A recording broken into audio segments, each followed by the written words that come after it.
Hello po sa inyong lahat mga ka-crypto. Ako po si Pinoy Crypto Trader at sa video na ito ay atin pong pag-uusapan ang tungkol dito kay XRP, kung saan ang sabi po rito ay can Ripple mint more XRP tokens? Here are the facts. Yan, sabi po rito ay may kakayan nga ba ang Ripple na mag-mint ng XRP tokens? Ibig pong sabihin ng mag-mint ay mag-produce ng karagdagang XRP token. Yan, dapat po nating malaman na meron pong total supply. Tinatawag pong total supply. Ito po yung kabuuang inilabas na amount ng XRP token. At lahat po yan, lahat po ng mga cryptocurrencies ay meron po silang ilalabas na total supply. Ngayon, ay karamihan po ang ginagawa po nila ay kumbaga nailabas na po nila yung total supply ay hindi wala na, yung mga creator nito ay wala na po silang kakayahan na mag-mint or dagdagan pa ito. Yan, kasi kumbaga yan lamang po talaga yung linabas na supply ay wala na, hindi na pwedeng dagdagan. Katulad na lamang po ni Bitcoin. Yan, si Bitcoin ay hindi na po yan na pwedeng madagdagan pa. Kung ano yung ginawa at inilabas ng original creator nito na si Satoshi Nakamoto, ay yan na po yung supply. Ang nangyayari lamang dito ay nababawasan na lamang po ito. Kung pag may nasusunog ay paliit po ng paliit yung kanyang supply. Kaya ngayon yung tanong dito kay XRP ay meron nga ba talagang kayahan ang Ripple na mag-mint or mag-produce ng XRP token? Kasi kung pag nangyari po yan ay naku po, delikado po palang mag-invest ng XRP kapag meron silang kakayahan na mag-mint ng XRP. Kaya yan, ati pong alamin yung katotohanan yan dito sa balitang ito. Kaya yan, bago po tayo magpatuloy ay nais ko lamang po munang bigyang linaw ang aking disclaimer kung saan ang nilalaman po ng video na ito ay hindi po ito isang financial advice. For education and information purposes lamang po ang layunin nito. Maliban po dito ay nais ko na rin pong magbigay babala na wala pong kahit anumang group chat ang Pinoy Crypto Trader.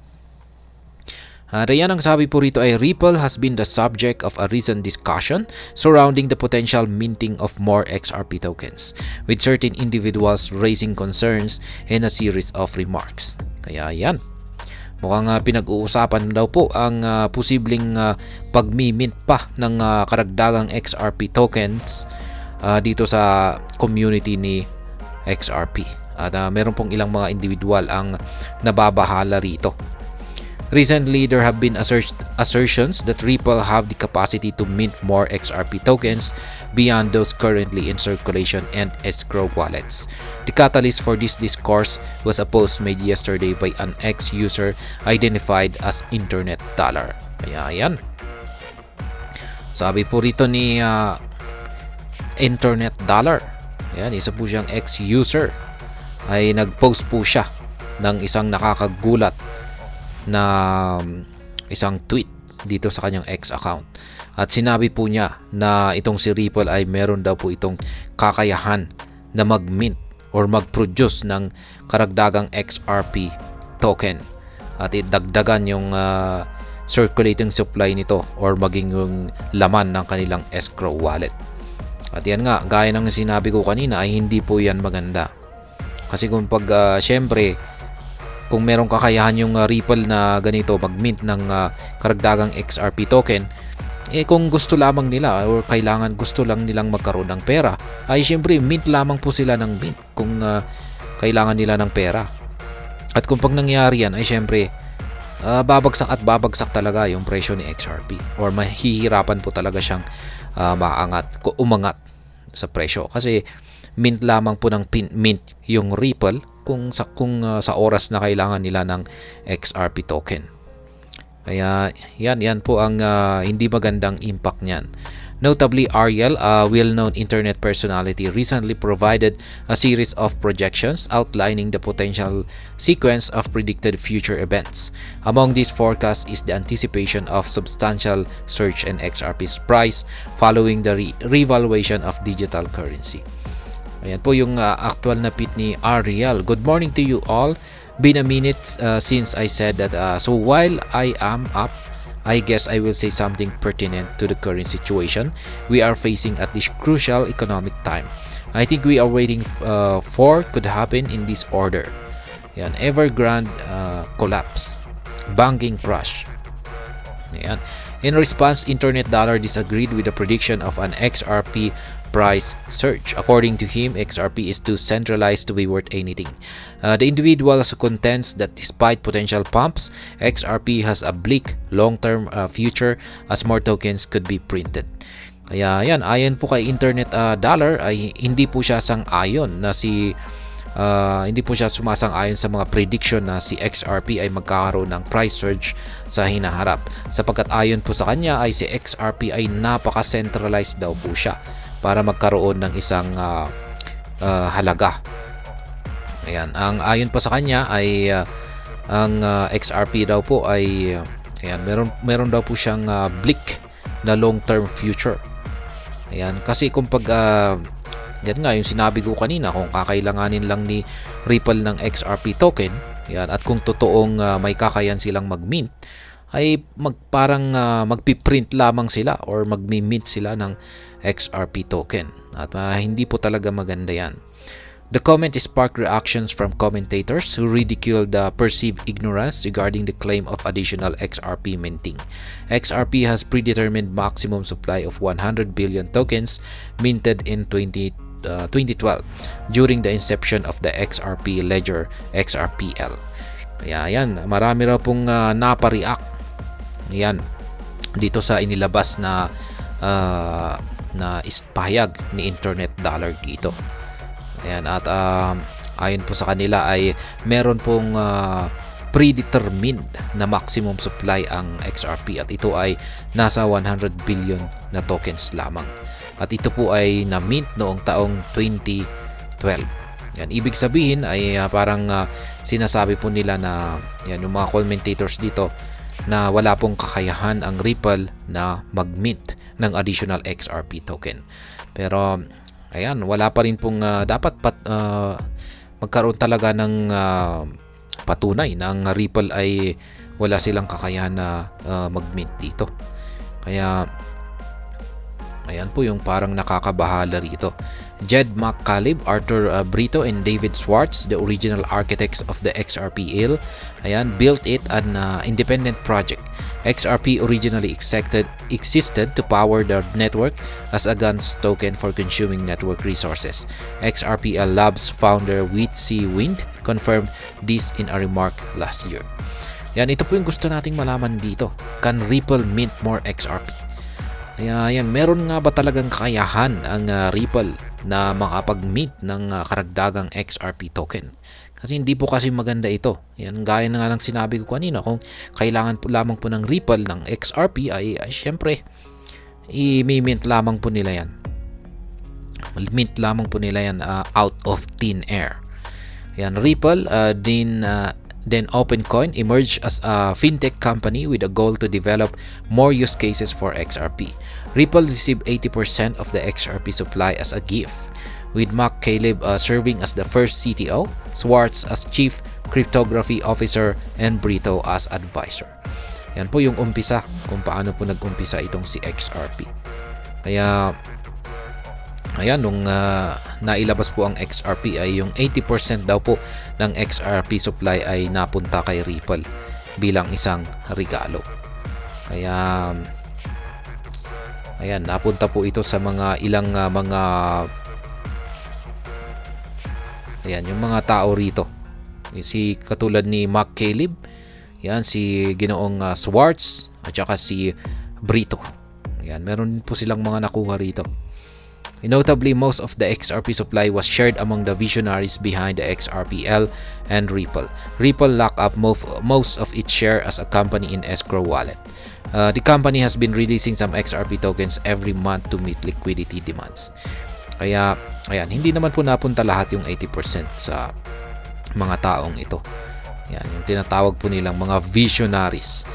Yan yung meron din naman pong napunta rito, yung 80% na ito, meron po silang inilagay sa yung escrow wallet. Yan, at yung escrow wallet na ito ay ito po yung naglalabas kada every month. Yan, every month po. Yan, the company has been releasing XRP tokens every month. Ayan, para lamang ma-meet yung liquidity demands.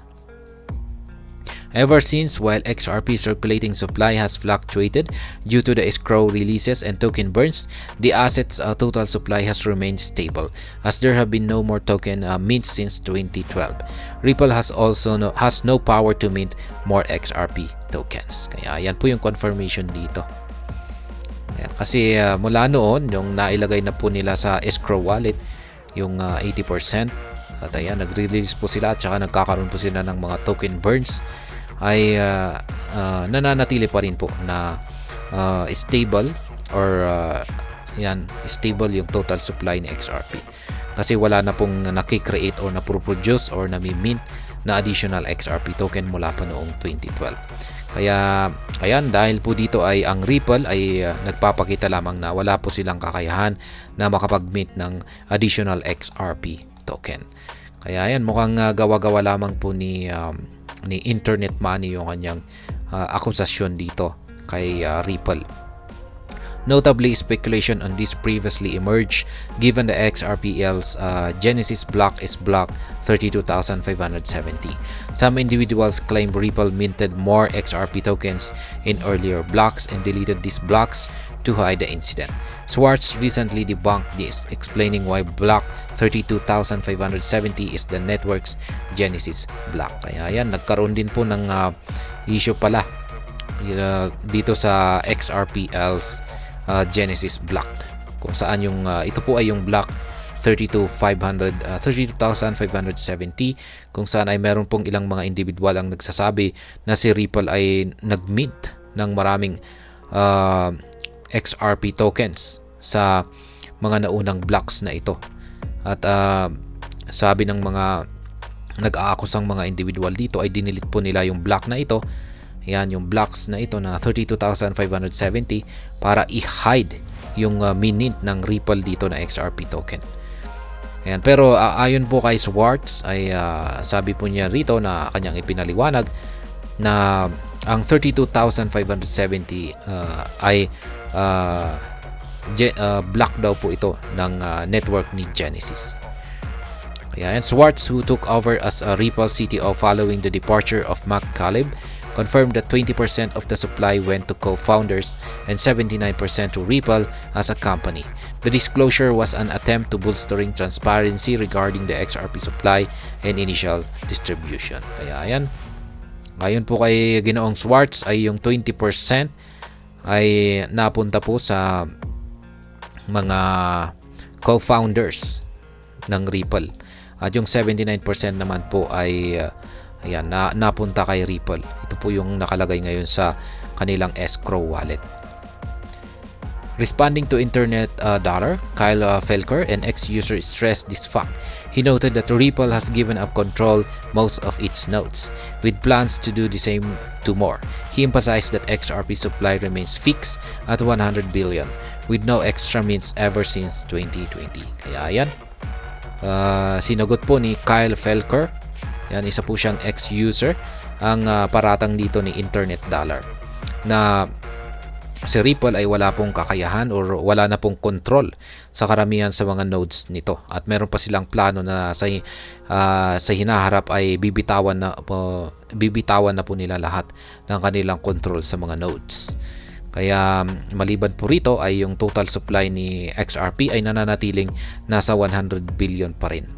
Ayan, mula pa noong nagkaroon ng mula pa noong na-mint ito noong taong 2012. Kaya yan pong muli, na isa po itong sana ay yan, yung paratang po rito ni Internet Dollar na may kakayahan daw ang Ripple na mag-mint ng XRP token ay wala pong katotohanan ayon po sa mga karamihan. Yan, nagsasabi na ayan, walang kakayahan po ang Ripple na makapag-mint ng XRP token. Kaya yan, pero hindi natin talaga alam kung sino yung nagsasabi ng katotohanan dito. Pero ayan, Hanggang dito na lamang po tayo sa video na ito. Sana po ay inyong nagustuhan ang aking paliwanag dito. Kung inyo po itong nagustuhan ay pakiclick lamang po ang like button nito. Para naman po sa mga bago lamang dito, kayo po ay aking inanyayahan para mag-subscribe. Pakiclick na rin po ang bell icon nito dahil ito po ang siya magsisilbing notification nito sa mga bago kong videos na akin pong ina-upload sa aking YouTube channel na ito. Marami pong salamat sa panonood, ingat po tayo lagi at God bless po sa ating lahat.